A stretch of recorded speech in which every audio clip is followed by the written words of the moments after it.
So today we'll begin with old and new religion. ये class 7 history का first chapter है और ये थर्ड पार्ट है।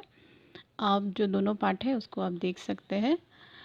The 1000 years of history that we are exploring witness major development in religious tradition। जो हम लोग history का 1000 years of history को जो हम लोग एक्सप्लोर कर रहे हैं उसमें बहुत सारे डेवलपमेंट हम लोग देख रहे हैं।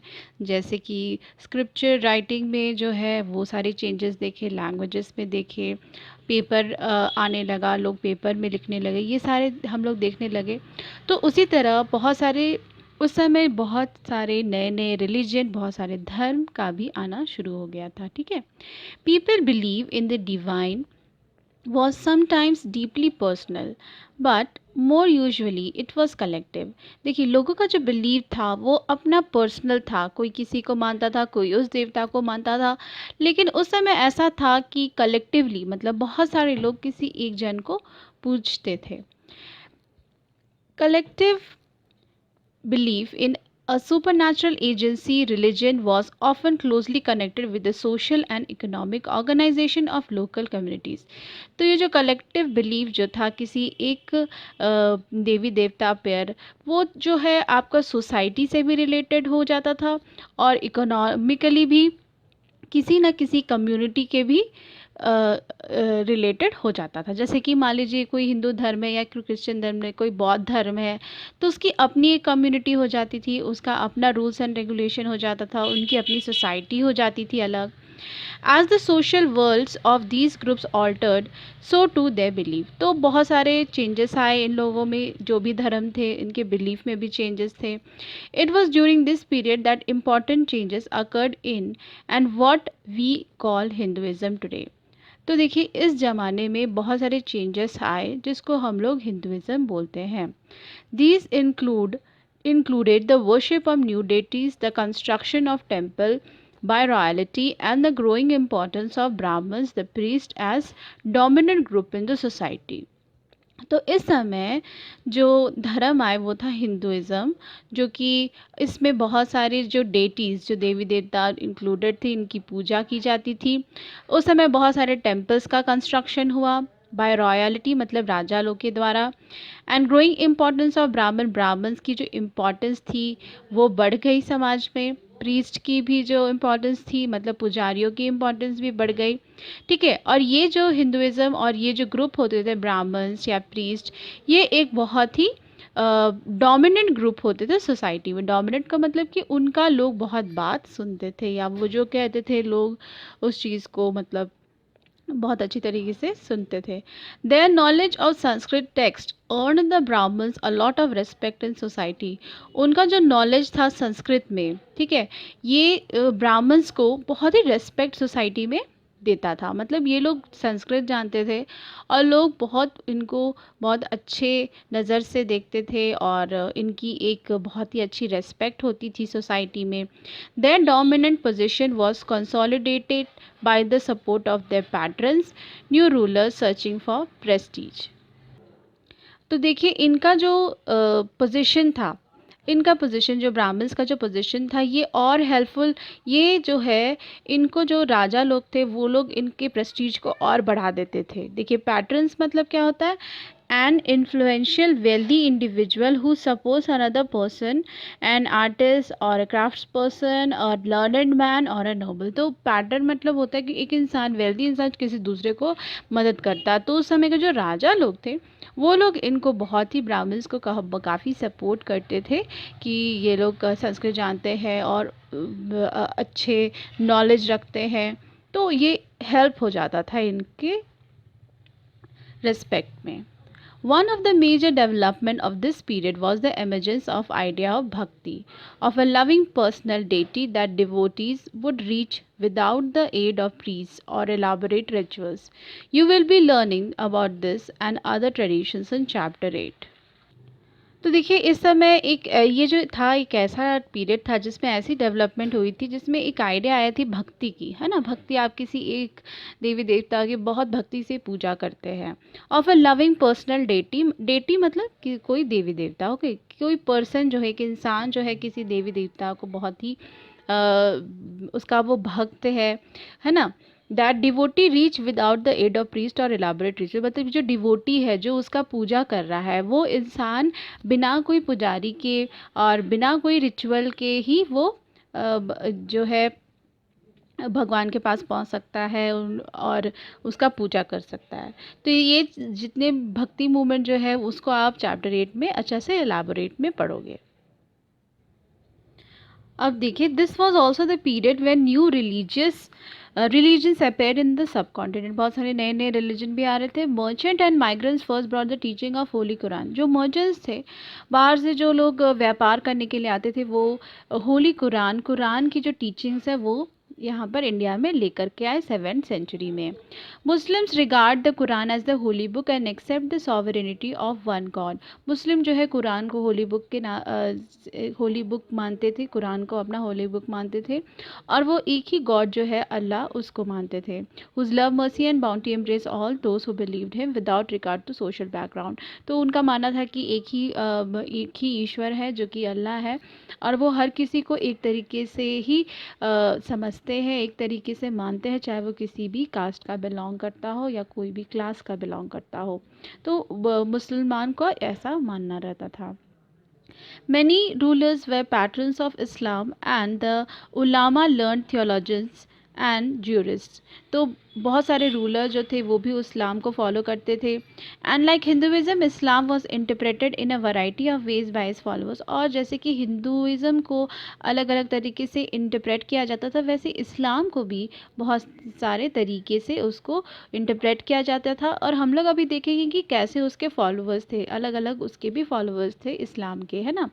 There were the Shia Muslims who believe that the prophet Mohammad son in law that Ali was the legitimate leader of the Muslim community. तो जो शिया मुस्लिम होते हैं, दो तरह के मुस्लिम होते हैं, शिया मुस्लिम और सुन्नी मुस्लिम। जो शिया मुस्लिम होते हैं वो prophet Mohammad son in law Ali को अपने लीडर मानते हैं, और जो सुन्नी मुस्लिम होते हैं who accepted the authority of early leader khalifa of the community and the succeeding khalifa. ये लोग खलीफा और उसके सक्सीडिंग जो है खलीफा उसको अपना लीडर मानते हैं। There were other important differences between various schools of law, और जो भी स्कूल होते थे इनके उनके लॉज के वो उनमें भी बहुत सारे डिफरेंसेस होते थे।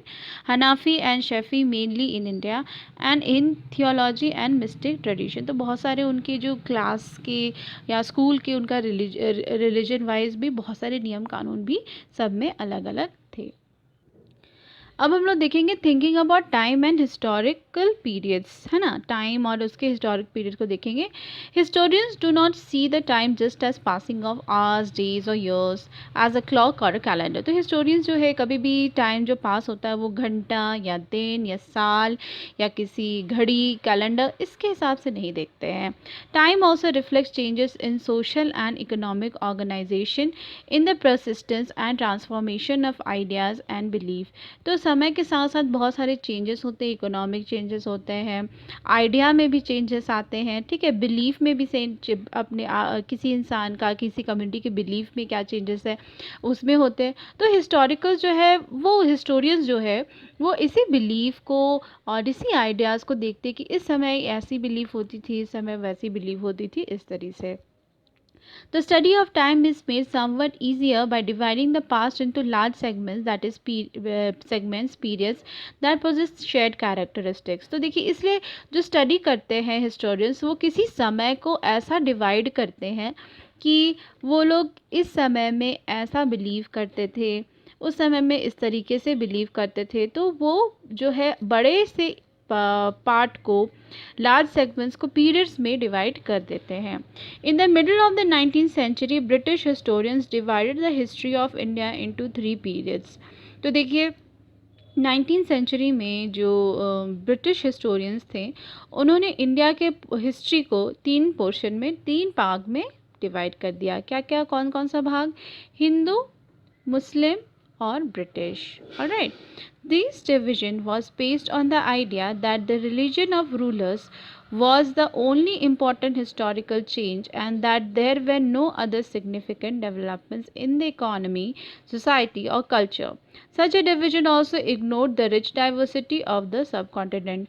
तो देखिए ये जो डिवीजन किया गया था, जो भी idea based religion based rulers का जो कुछ भी था, and that there were no significant development, उस समय कोई सिग्निफिकेंट डेवलपमेंट नहीं था तो इन देखो जो भी सोसाइटी में या कल्चर वाइज में, है ना। तो ये जो डिवीज़न जो किया गया था इसमें बहुत सारे चीज़ों इन लोगों ने इग्नोर किया था। रिच डाइवर्सिटी ऑफ सब कॉन्टिनेंट मतलब कितना कितना कॉन्टिनेंट डाइवर्स है, क्या है कॉन्टिनेंट में, उस सबको ये लोगों ने जो है ज़्यादा डिटेल्स में नहीं बताया था। Few historians follow this periodisation today. बहुत सारा लोग जो है अभी भी हिस्टोरियंस जो है ये अभी भी ब्रिटिशर्स के जो पीरियडाइजेशन जो किया गया था उसको अभी भी फॉलो करते हैं। Most took to economic and social factors to characterize the major elements of different moments of the past। बहुत सारे लोग ने तो इकोनॉमिक और सोशल फैक्टर्स से हर समय को कैरेक्टराइज किया या फिर उसको डिवाइड किया। The histories you read last year included a wide range of early societies। अगर आप पहले हिस्ट्री पढ़े होंगे तो उसमें बहुत सारा आपको डिफरेंसेस मिला होगा सोसाइटी में। सबसे पहले देखिए, पहले ह्यूमन बीइंग जो थे वो हंटर और गैदरर थे, मतलब घूम घूम करके अपना खाना खोजते थे। जहाँ खाना मिलता था वहाँ रह जाते थे, फिर कहीं वेदर कंडीशन सही नहीं होती तो फिर दूसरे जगह चले जाते थे। उसके बाद ये लोग फार्मर बन गए, फिर धीरे धीरे करके टाउन में रहने लगे, विलेज में भी रहने लगे। फिर राजा लोग आए, अपने एम्पायर सेटअप किया, किंगडम बनाया, है ना। The histories you will be studying this year are often described as medieval। और आप इस साल में जो पढ़ रहे हैं हिस्ट्री बेसिकली ये medieval हिस्ट्री है। You will find out more about the spread of peasant societies, the rise of regional and imperial state of formation। और आप देखेंगे कि कैसे जो है peasant societies बढ़ी, regional और state के formation होने लगे। Sometimes at the coast of pastoral and forest people, कहीं कहीं पर कोस्टल एरिया में भी, कहीं कहीं पर फॉरेस्ट एरिया में भी। The development of Hinduism and Islam as major religions and the arrival of European trading companies. आप देखेंगे कैसे डेवलपमेंट हुआ हिंदू का और इस्लाम का, है ना, ये मेजर रिलीजन्स थे इंडिया में, और कैसे इसका डेवलपमेंट हुआ। और हम लोग देखेंगे कि अराइवल कैसा हुआ यूरोपियन ट्रेडिंग कंपनी, ठीक है, यूरोपियन ट्रेडिंग कंपनी कैसे इंडिया में आई। These 1000 years of Indian history witness considerable change। तो ये जो 1000 years जो था इसमें काफ़ी ज़्यादा जो है चेंजेस जो है इंडिया को देखने में मिला। After all, the 16th and the 18th centuries were quite different from the 8th and the 11th। Therefore, describing the entire period as one historical unit is not without its problems। Moreover, the medieval period is often contrasted with the modern period। Modernity carries with it a sense of material progress and intellectual advancement। तो देखिए बहुत सारा after all 16 and 18 century में बहुत सारे different changes हुए, बहुत सारा period historical unit is not with problems, मतलब कि बहुत सारा जो यूनिट्स बना, हिस्टोरिकल चेंजेस हुए, उसमें हमेशा से प्रॉब्लम रही। और देखिए मेडिवल पीरियड में मॉडर्न पीरियड का एक कॉन्ट्रास्ट भी रहा, ठीक है। मेडिवल पीरियड में अलग तरह का था, फिर उसमें बीच में मॉडर्न पीरियड भी आ गया। मॉडर्निटी जो थी वो कैरी करती थी मटेरियल प्रोग्रेस, जो भी मटेरियल थी उसमें प्रोग्रेस, एक डेवलपमेंट, है ना, एडवांसमेंट। जैसे कि अभी तो देखिए धीरे धीरे करके राजा लोग जब थे उसके बाद फिर बहुत सारे वेपन्स भी बनने लगे, फिर उसमें टेक्नोलॉजी मशीन्स वगैरह भी आने लगी, तो एडवांसमेंट जो है धीरे धीरे होने लगा, ठीक है। This seems to suggest that the medieval period was lacking in any change whatsoever। तो ये सजेशन देती है, इससे पता चलता है हम लोग को, जब हिस्ट्री हम लोग पढ़ेंगे तो मेडिवल पीरियड में थोड़ा सा टेक्नोलॉजी की कमी थी, और फिर बाद में जो मॉडर्न पीरियड में थोड़ा थोड़ा टेक्नोलॉजी और मशीन्स में भी चेंजेस आए। But of course we know this was not the case. During these 1000 years, the societies of subcontinent were transformed often, and economies in several regions reached a level of prosperity that attracted the interest of European trading companies। तो देखिए जो बात बोली जा रही है कि बहुत ज़्यादा नहीं थी मेडिवल पीरियड में एडवांसमेंट, लेकिन फिर भी थी, क्योंकि ऐसा समय ही एडवांसमेंट था, तभी तो जो है यूरोपियन कंट्री जो है यहाँ पर इंडिया के इंडिया में अपनी ट्रेडिंग करने के लिए आए थे, है ना। यूरोपियन ट्रेडिंग कंपनी जो है उनका वो इंटरेस्ट पड़ा कि नहीं, हम लोग को इंडिया में आना चाहिए और फिर यहाँ पर ट्रेडिंग करना चाहिए। As you read as you read this book, look out for signs of change and the historical process at work। जैसे जैसे आप इस बुक को पढ़ेंगे आप बहुत सारे चेंजेस, हिस्टोरिकल प्रोसेस को धीरे धीरे कैसे उसमें एडवांसमेंट हो रहा है वो देखिएगा।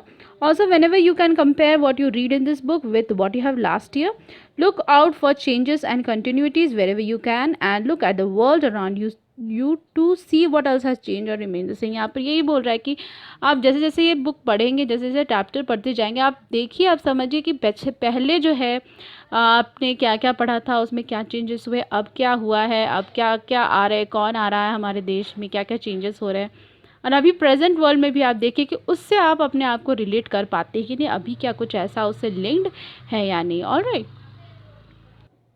so in this way we have come towards the end of the chapter. Hope you have all understood. I request you to go through the video and understand the chapter more. Thank you.